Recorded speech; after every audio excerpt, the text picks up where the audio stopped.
讲就是国军呢拍算要买几落百粒爱国者3型精天型飞弹，来提升空防能力。按算伫咧今年、明年要来分配交会。另外，也有风声讲呢，要成立第4个爱国者营，才有可能部署是伫咧华东地区。国防部表示讲，这是机密，袂对外来说明。不过，学者是认为讲，这中共加强台湾东部的海峡战场经营，国军是有必要伫咧东部部署爱国者营。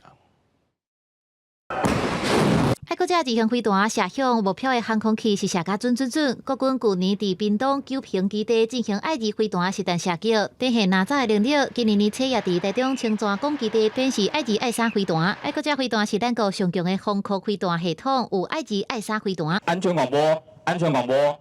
单位提升至立即战备。现在国军向美国购买数百粒的爱国者3型精天型飞弹，会当射到60公里遐悬，射程200公里。通炸弹道飞弹、巡弋飞弹，按算今年、明年分配交付。空军防空甲飞弹指挥部传出规划成立第4个爱国者营。随着各项新式武器装备获得的齐成，我们的组织编装也会配合做适当的调整，规划跟执行的状况，因为涉及到我们作战安全，我们不会对外做详细的说明。爱国者飞弹目前部署伫大台北地区、延来台中、分嘉南、高雄、屏东地区也拢有爱国者飞弹为台湾西部建造真捌的防空火网。现在第4个爱国者营敢是要部署伫华东，引发关注，因为中国最近几年加强台湾东部海峡的战场经营，中国军机伫侵扰台湾，解放军4月初对台湾军演，中国汉南山东号就出现伫东部的外海，学者分析讲东部是国军重要战略的保存地点，有必要加强华东地区的空防能力。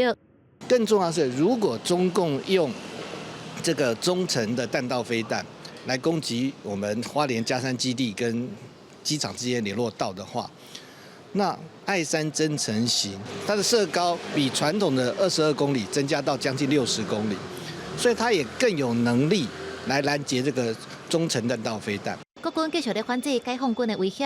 国防部长郭立雄表示，将按解放军22透早一步伫咱国西南海峡进行海空的联训。国防部23发布讲，侦测到中国军机29架次侵扰台湾，其中25架次超过海峡中线，进入北部、西南部、东部的空隙。加上中国军舰6架、2架公务船继续侵扰台湾，国军严密应对处理。高市新闻采访报道。